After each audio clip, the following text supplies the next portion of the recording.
Aaron Purser, A Visit to Hell. Prelude. In the early morning hours of Wednesday, June 26, 2013, I was given a vision I believe was from God. The following is the exact transcript of the vision, and I have done all I can to write down every detail exactly as I saw it. Thus begins my journey. I found myself in a green field with 4 others around me. There was a clearing in the field and the trees were all around off in the distance. As we circled round, the ground opened up in front of us in a black circle. I could not see the bottom of the hole and was frightened by this. I recognized one of the 4 people as Jesus, but I could not make out any of the other faces. Jesus said, "I am going to send you into the hole," and I pleaded, "Oh, no Lord, I don't want to go down there." Before I could say anything more, I was descending into the hole and was moving very quickly. When I landed, I was shocked that my legs had held up to the fall, and by all accounts, I was fine with no broken bones. I quickly realized I had fallen into hell. I landed in a pit that was about 30 feet down. The walls were black and there was a fiery liquid pool about the size of a backyard swimming pool. Around the pool was about 5 feet or so of more black ground.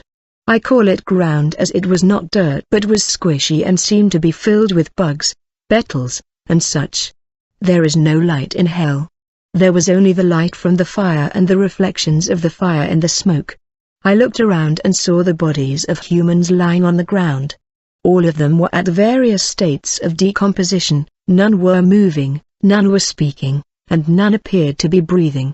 As I looked around at these bodies, a creature from the other side of the pool saw me up and moving around and very quickly ran towards me around the pool. I could at first only see the outline in the darkness, but when he got to me I could clearly see his skin was red and he had enormous muscles. His jaw was large and full of sharp teeth. He carried a glowing red pitchfork which was about 9 feet tall, and he himself was about 10-12 feet tall. As he approached I froze. I could not run or move in time, and he speared me right in the chest below my ribs with the pitchfork. The pitchfork was still hot from the last soul he drowned. I felt the intense heat from the middle spike of the fork pierce my heart, and the outer 2 spikes felt like they burst my lungs and I could not breathe. I must not have weighed a thing to him as he lifted me high into the air easily and slammed me face up into the fire pool so my back hit first. He pushed me all the way under and I was submerged about 5 feet or more down under the liquid, and he held me there. I was very surprised that the liquid was so viscous. The consistency was like that of water but had the appearance of thick lava. It was extremely hot and I knew I was in big trouble now. Horrified, I watched as my arms flailed in front of me catching fire, and there were reds, oranges, and blues coming off my burning flesh. I saw my feet burn off and the muscles and tendons in my arms and legs were strung out and burning like spaghetti. I saw my lips float off in front of me and my ears and nose did the same. I was at a point where my eyes were going into blackness too when I was flung out of the pool by the creature and tossed to the side where the other bodies were. As I lay on the bank of the fire pool, I could hear the roaring laughter of the beasts, and then I knew there were many of them, perhaps legions of them. There were no human voices at all, no one that speaks ever. Even a grunt or groan is seen as a human comfort to the dark side in this putrid place. If such is heard, the creatures either pierce the lungs again with the pitchfork and then move on, or go ahead and dunk you again. When I was there on the bank of the fire pool, I could feel the vile flesh-eating beetles, snakes, scorpions, bugs, and any other creeping crawling thing found on earth feeding on my carcass.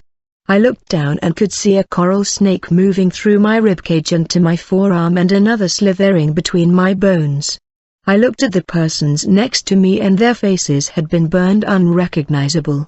Although they were in their body somewhere, they were gone and I could tell they had been here for a very long time. I looked deep into their souls' eyes and was terrified at the look in them as it was hollow and expressed utter hopelessness, desolation, and abysmal abandonment from God. There really is no way to describe them other than picture the worst down and out living soul you can think of on earth, even the worst of the worst, the most drug-addicted, homeless, destitute person's eyes you can imagine, and then multiply it by 100 and you may get close. There is no hope left once you are in hell, ever. I also noticed that we were all not laying the decomposing, but rather we were regenerating as our bodies needed a little time to regenerate, so the next time we would feel the same amount of pain or more. As I regenerated, I watched as the other humans who regenerated before me were picked up one by the creature with a pitchfork and were slammed into the pool. Each time someone is slammed into the pool, the creatures laugh. They laugh harder every time someone is thrown in, and they experience more pain. The better the job they do, the louder they laugh. The creatures never get tired, they never take a break, they never sleep, they never eat. They just continue this routine forever to please their master Satan and hope their laughter will be heard by Satan and that it will please him. When they are finished with pushing the souls under, they pull them back out and lay them down on the ground. Then the limbs and heads fall off the soul's body, and the fire water pours out of their throats and chest cavities where their hearts had been.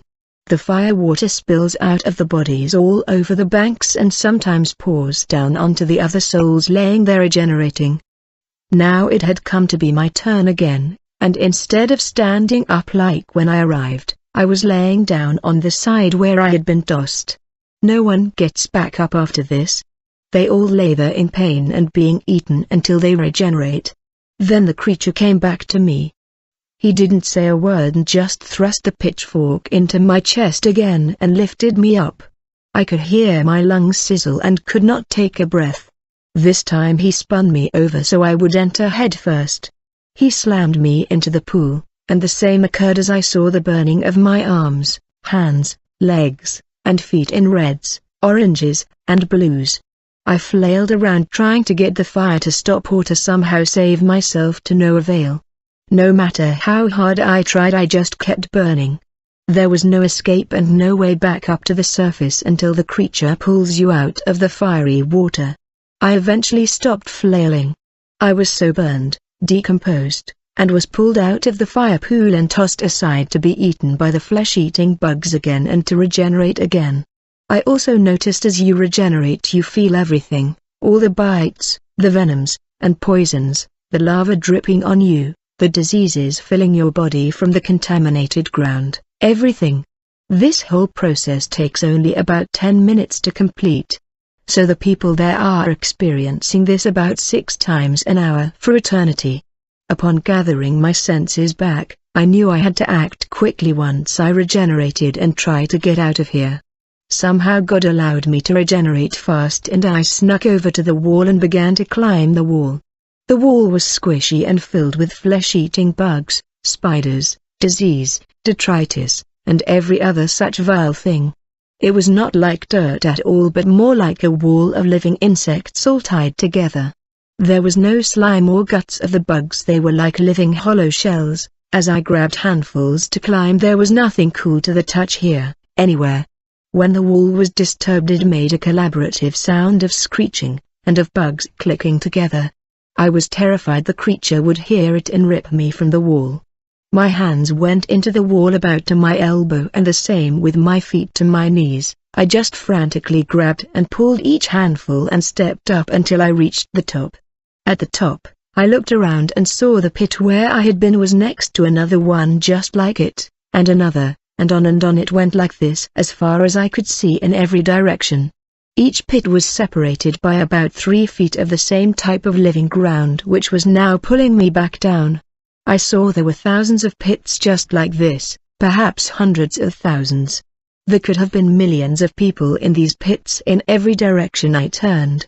There were no screams of humans like I had expected, just the roaring laughter of the creatures. When one would laugh, others would join in as a congratulatory laugh. It was horribly unnerving to hear these blasphemous sounds. The pits were laid out as a grid, only connected by the 3 feet ground substance on all 4 sides. There were multiple volcanoes, all with massive rivers of lava coming down them. One was very close to me, so I began to run towards it as if I could somehow get out if I just got to the top of the volcano. There is no way out though, and the roof is thick and black from the smoke and the only light is that of the fires. The pits, the rivers and the tops of the volcanoes. It appeared the rivers flowed off into larger pools of fire, but it was so far and so dark it appeared as red lines out on the horizon. As I ran, I noticed a different style of a creature was flying around and dropping new arrivals into their assigned pits. These creatures were wire-like and thin, their wings were pointy like a bat's wings. These creatures' wingspans were between 10–20 feet and their bodies were about the size of a human. I could not see their faces, but like all the other things I saw, I know they are just as hideous. They flew around in circles and around in packs at times. They seemed to go up into the smoke to gather new souls and would come back and drop them in the pits. It was as if they were catching the souls as they were being dropped down. These two made hideous sounds as they dropped their souls into the pits. I paid them no mind and focused intensely on reaching the volcano. I ran as fast and hard as I could. When I reached the base of the volcano, I was surprised at the density of the volcano as it was hard, unlike the grounds leading up to it. It was made of rock or likely basalt. The walls of the volcano were jagged, sharp, and hot. I quickly began to ascend the wall. As I got higher up I could see the fire pool pits numbered far greater than I could originally see. I ascended higher towards the top, and I looked around again. Now I could see into the rivers of fire and could see there were many people in the rivers too. Scared, I began to ascend more quickly. Somehow I was detected, and from the corner of my left eye, I could see a large fireball and plume of smoke coming up from below me circling the volcano counterclockwise. When it came around the last corner it was directly in front of me and there was a large angry face in the plume. The face could have been the size of half a football field. Through the fire and the smoke I could clearly see it was a large flying creature and it yelled at me, "Don't you know who I am?" I did not speak back, not out of fear but rather out of disdain. Although the voice was loud it did not scare me or alarm me. I did not know who the creature was though. I looked away and tried to climb up some more and was instantly knocked with great force off the wall. I fell backward and down until I hit the river of fire and was instantly burning alive. The river was of thicker viscosity than the pits from before, and I was flailing to get out, but the river pulls you in and again it is much thicker so it is much harder to move. I was burning up and went under the river, my skin, eyes, guts, and every other part were burning and flowing around in front of me. I surfaced and instantly regenerated, and then the pain started over again. In the river, you regenerate much quicker as once you surface you are still in the river so you are kept in as much pain as possible. The river holds many souls far more than in the pits where I had been. As I looked around I could see other souls trying to do the breaststroke. When they would do one stroke, they would then flail around and die. Then when they came up for air they would be a skull and some face and throat. The lava would pour out of their eyes, throat, and chest like a pitcher being poured out. By the time they hit the river again, they would be whole, only to repeat this process every 30 seconds or so. This part of hell is far worse, though it is all bad, in part because it is so painful and also because it happens so often. There is just no way out of the river once you're there. There are thousands upon hundreds of thousands of people in each river, possibly more, but it is very crowded. As we neared the bottom of the volcano, the river begins to level out and the flow becomes slower. At the base of the volcano, there are more of the pit-type creatures with their pitchforks. They were pushing people under who had come up for air. I watched them as they would push people under and their pitchforks would shake violently for a few seconds and then stop. When they stopped, the creature would belt out the hideous low growling laughter to his master and then fork another one under. Over and over this went all down the river. I was pushed under a few times and saw below the surface. The legs and bodies of the other souls in the river were thin, deteriorated, and burning with the oranges, reds, and blues of the flesh and muscles burning. Their guts were just trails of burning strings and were all around them. The people were not swimming through the river as much as they were just floating and trying to avoid being pushed under. Everyone in the river is weak, and again the pain is so much or they've been there so long that most can't or won't even flail around anymore. No one speaks, grunts, screams, or makes any sound. The only sound in the river are bubbling, boiling, splashing, and the sounds of the creatures' bellowing laughter. After some time the river became narrower, perhaps even deeper, and began to meander back and forth to the left and right. At this point, the river was faster and the pit-style creatures were gone, but I could see another type of creature ahead on the river banks. These creatures were very tall in comparison to the others and were very thin. They were about twice the size of the others, at about 20 feet tall. They were raspy and cackled when they laughed. They had grey skin and blue fire surrounded them as if they glowed. They had what appeared to be baseball bats or clubs with one spiked side. The bats were about 10-12 feet long. The people in front of me I could see were being hit each in the head by the creatures, then they would sink under the river only to surface again and quickly regenerate. This was the only time I heard any advisory voice, and it told me twice to stay in the middle. I quickly moved towards the middle of the river and could see the new line of creatures hitting the souls around me in the head. Their heads would crack open like melons, some would be hit by the curved side and others were hit by the spiked side which went through both sides of their heads. I could tell they could feel the full pain of each impact, and again knew they felt the pain going under all the way to regeneration. These beasts kept the same cackling laughter up as did the ones before them. Like the creatures before them, they needed no rest, no food, no sleep, and never took a break. They had only one purpose in existence: to make those fallen souls feel pain, forever. I was thankful that I passed through this zone without being hit.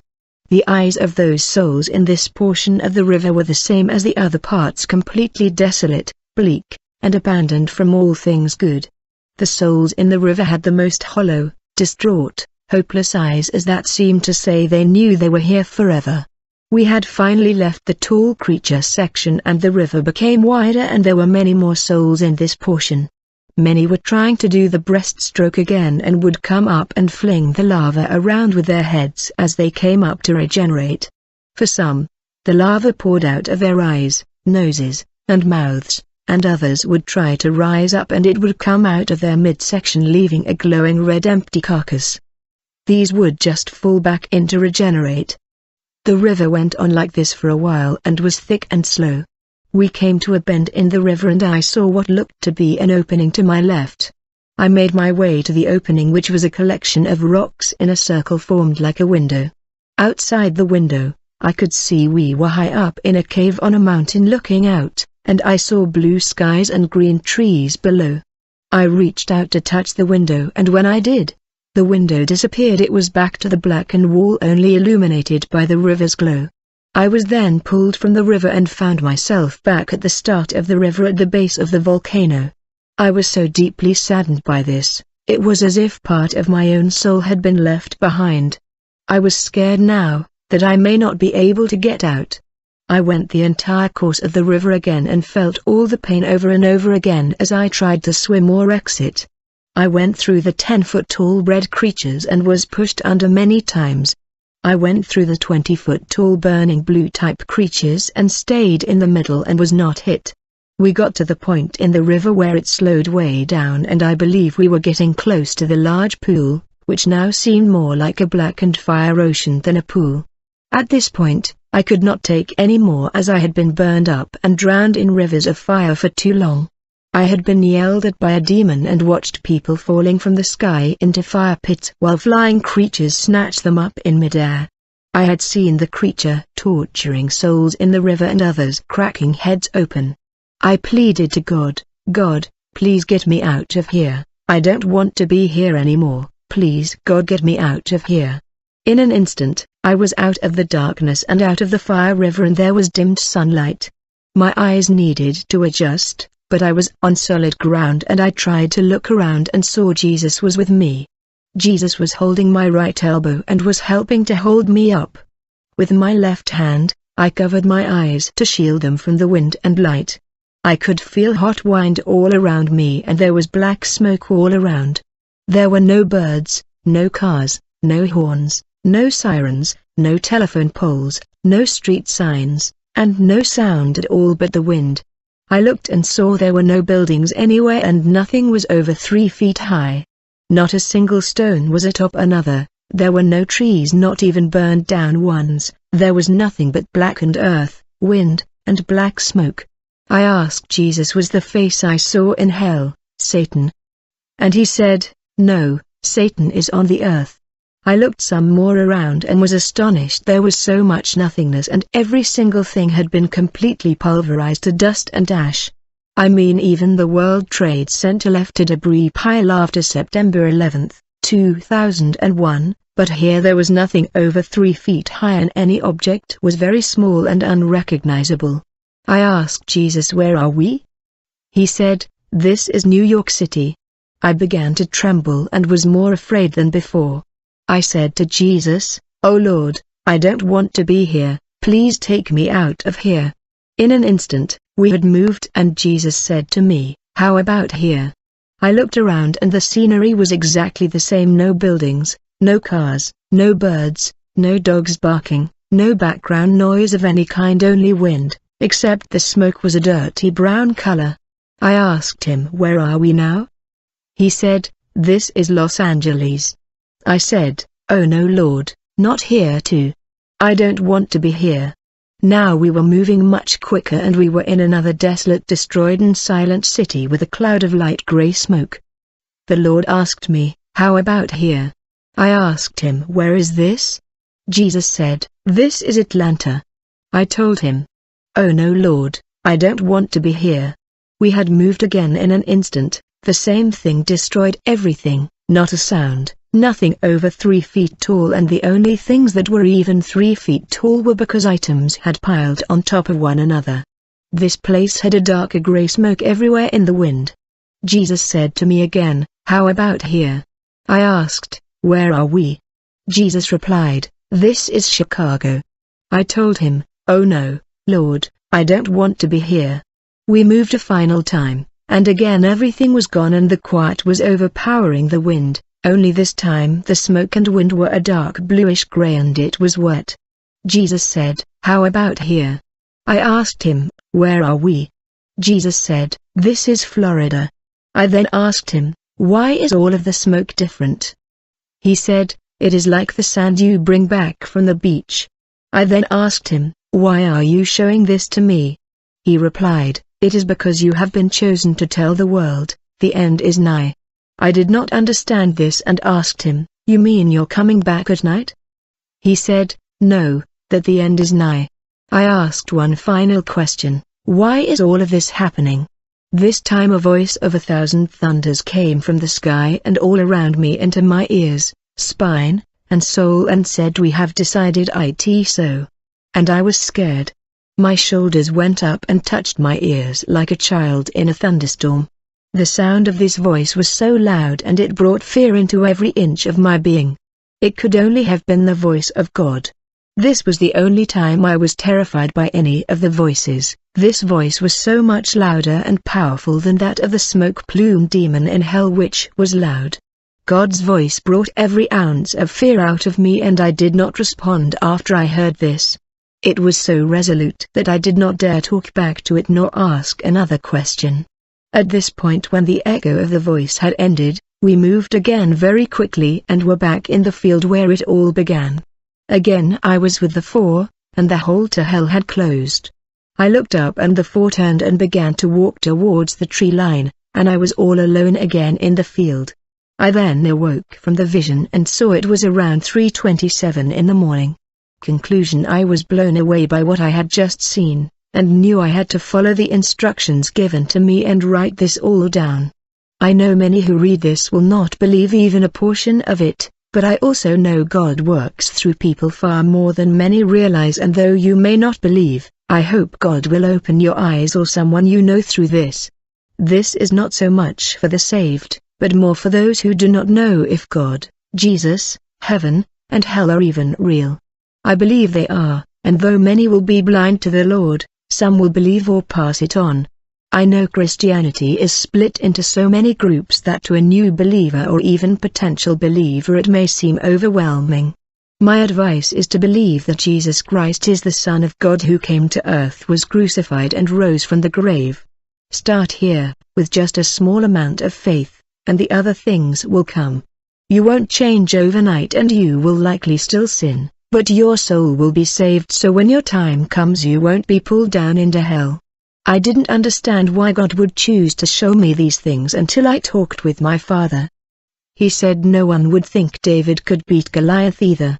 God knows what your heart's true intention is and He wants to be a part of every person's life. Please also understand He does not want anyone to go to hell but has given us the choice to decide on our own. After being down there I could see how awful and separated from God it is. The pain and grief are far too great for one to write down, and I too don't want anyone to go there. If anyone truly knew how bad hell really is, they wouldn't want anything to do with the place. To me, it's an easy reminder that no matter how bad it gets here on earth it could be much worse. I further believe God withheld much of the pain and the smells of this rancid place from me, and if I had experienced it all I would have died right there where I laid. Many of you will only ask about the second part of the vision showing future events. I cannot really say much more than what I saw.